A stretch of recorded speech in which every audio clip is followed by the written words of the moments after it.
Welcome to the IEEE 5G podcast, an IEEE Future Directions digital studio production. The leap in capabilities brought to bear with 5G will be truly revolutionary and will support innovation for decades to come. Commercialization of 5G is forecasted to begin around 2020.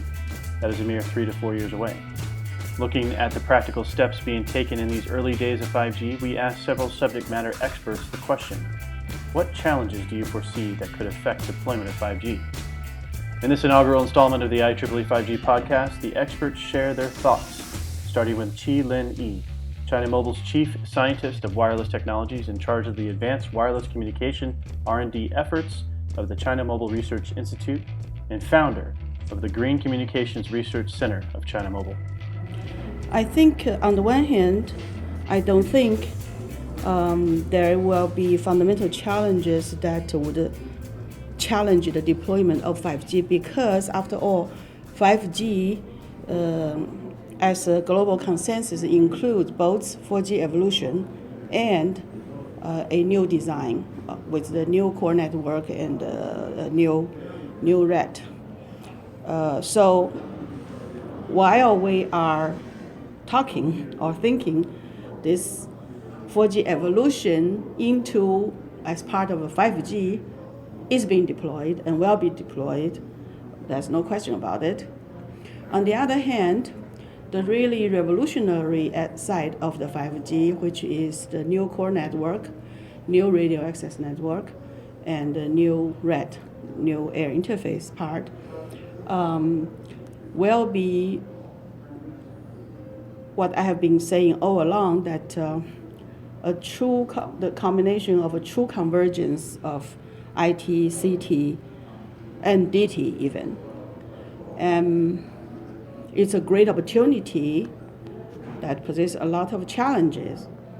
And personally, I'm a little bit worried about the global rush into getting something that's labeled as 5G. There is a risk of coming out in a rush with something that may not necessarily bring substantial value or advantage as compared to the continuous evolving 4G that's also part of a 5G. So my only caution is that instead of being so enthusiastically rushing into something that's called the brand new 5G, I think the global community should take this opportunity and challenges seriously to really think hard, rethink all the fundamentals, so that we can together come up with a really valuable and a really powerful new 5G end-to-end platform. Up next is Dr. Adam Droba, Chairman of the Board for Open Tech Works and member of the IEEE 5G Steering Committee. Dr. Droba provides an excellent overview of spectrum, how it's shared, and how it will affect 5G. So the first issue is spectrum, and I'd say the major issue is the best and balanced use of spectrum. So it's used for an appropriate purpose in an appropriate setting, and that means homogenizing it and harmonizing it around the world. Okay? So devices can work in any setting essentially, and really building the proper hierarchy between the spectrum that's used between proximate devices, that's used for local area networks, and that's used for wide area networks and what I would say sort of the long haul core. Okay. And what comes along with this is the use of new techniques for efficiency with spectrum. Okay. And that means the use of massive MIMO, various antenna technologies, signal processing, error correction.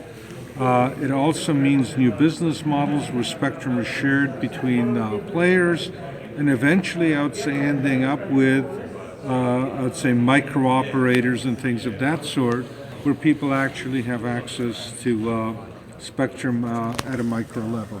Okay, so That's as far as spectrum goes. Okay? If I take a look at scalability, it's really the dynamics of how well a network is managed, how the resources are allocated. Depends a lot on automation, because I don't think you can have scalability without that. And then the underlying economics. Okay? If you don't bring down the cost of goods to be able to handle all of this, you'll never get there. Interoperability. Okay. So this is a key area because interoperability means many different things to different people. Okay? And that is, how do you get all of the players, from the operators to the equipment providers to the content providers, really to agree on regimes, okay, that sort of don't freeze out new players, okay, are fair on a commercial basis, and are not looked on at a national level as areas of domination or ownership of whole technology areas, because I think nobody will agree to regimes of that sort, okay? And so, the thing I would say is actually avoiding what I think of as a global catastrophe where the agreements don't happen. You can achieve interoperability in ways that freeze technology in place. So how do you do it in such a way that you don't put bars to future innovation? Sharing his perspective on 5G is Michael Condrey. Now retired, he's the former CTO of the Intel Global Ecosystem Development Division and prior president of the IEEE Technology and Engineering Management Society.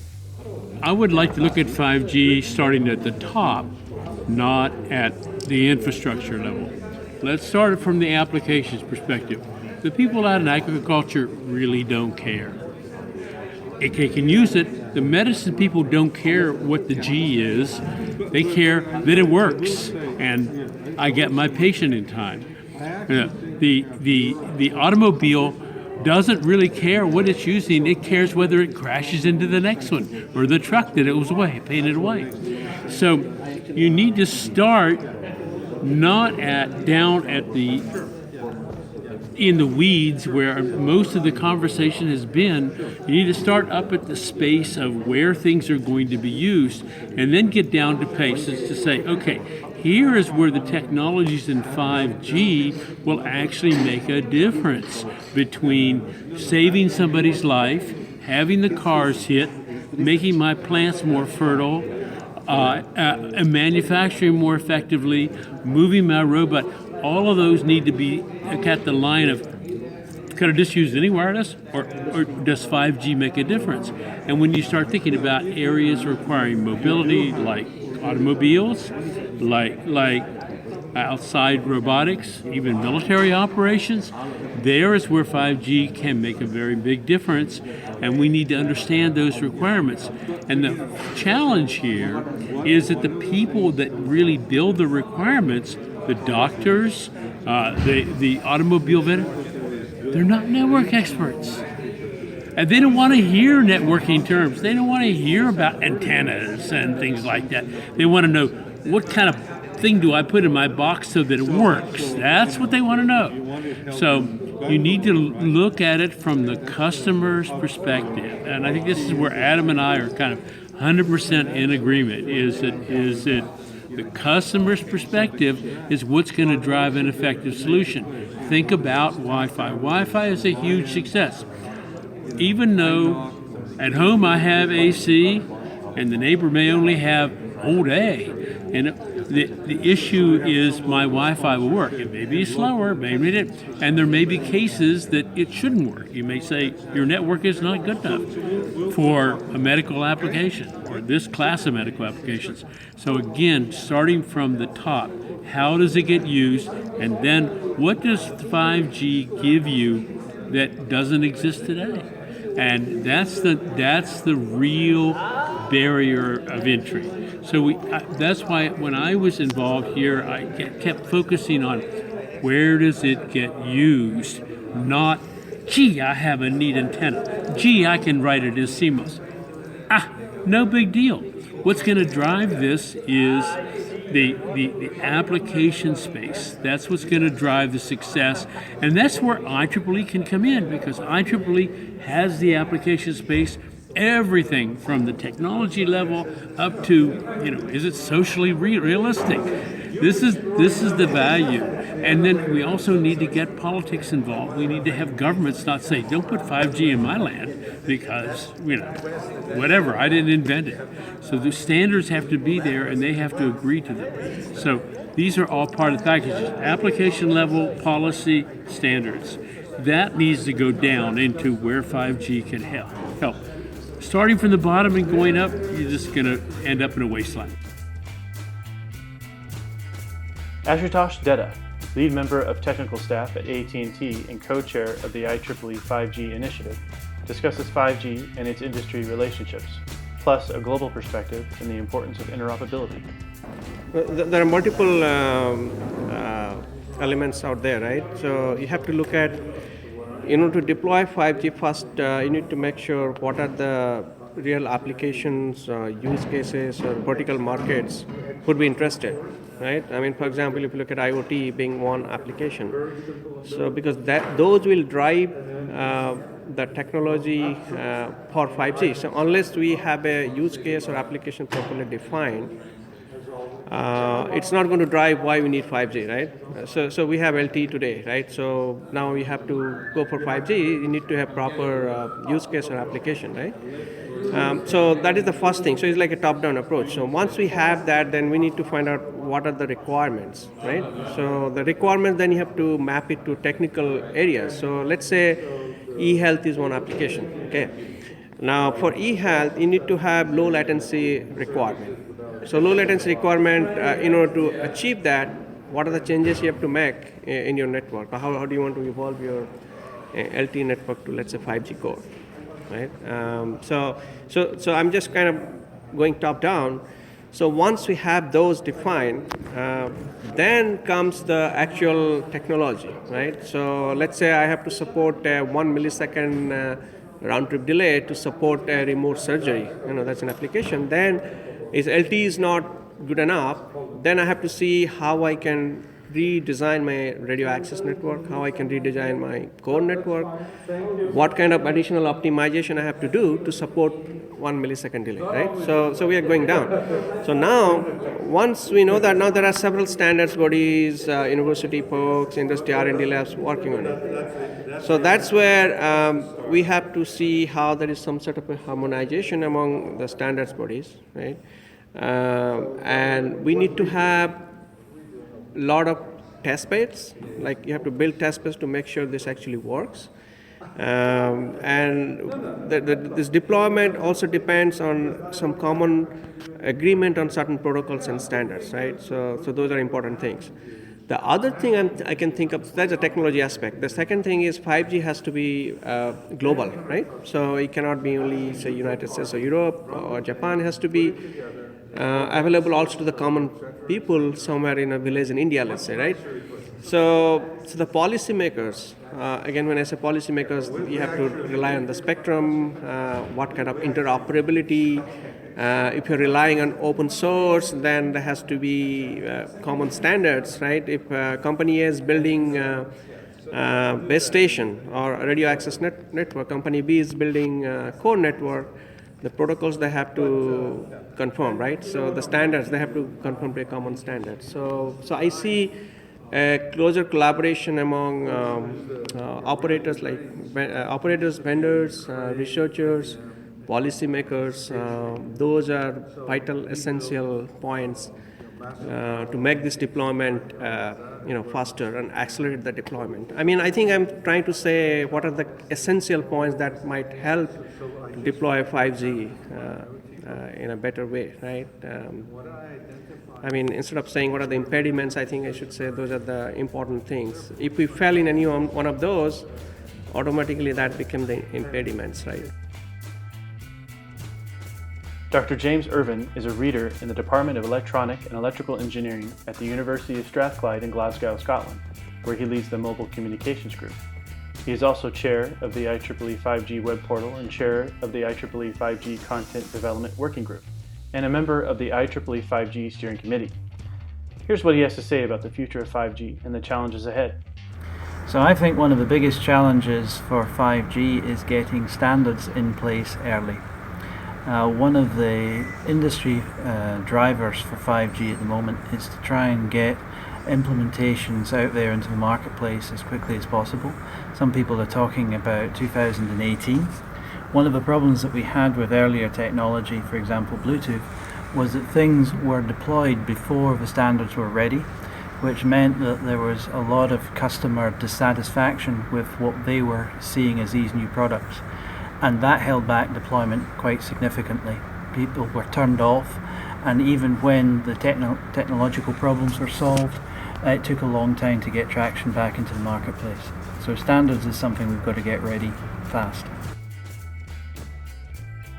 As our last interview in this episode, we hear from Dr. Alex Wiglinski, Associate Professor of the Department of Electrical and Computer Engineering at the Worcester Polytechnic Institute and Director and Founder at the Wireless Innovation Laboratory.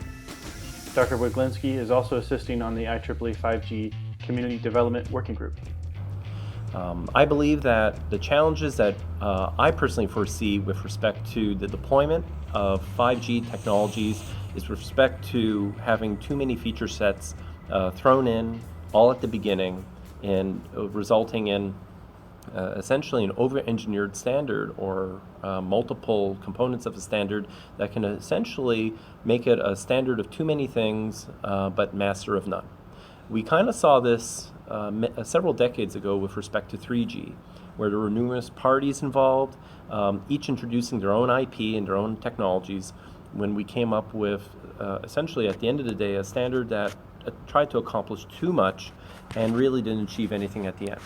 At the same time, we saw a different business model being used in terms of the deployment of wireless access in the form of Wi-Fi, which started off with IEEE 802.11, and then starting small and simple, built up to IEEE 802.11b, A, G, and now it's an alphabet soup of various standards, each optimized to a specific application and doing quite well. And we don't see in any time soon that standard being pushed aside by a newcomer. And so we see also in 4G sort of similar approach employed just like in Wi-Fi, where we started small with LTE, and now we have all these variants like LTEA and such, where we're trying to add features like cognitive radio and multiple antennas and other sort of features to sort of further build upon the success of that technology. So bottom line is, with 5G, we need to take a cautionary approach. Start simple, start small, make sure it works, and then add features to it that will ultimately deliver on its promise, rather than starting from the get-go with an overly complex system that nobody understands and would eventually almost guarantee lead to failure. Thank you for listening to the first edition of the IEEE 5G podcast. Discover more about the IEEE 5G initiative and inquire about participating in this new effort by visiting our web portal at 5g.ieee.org.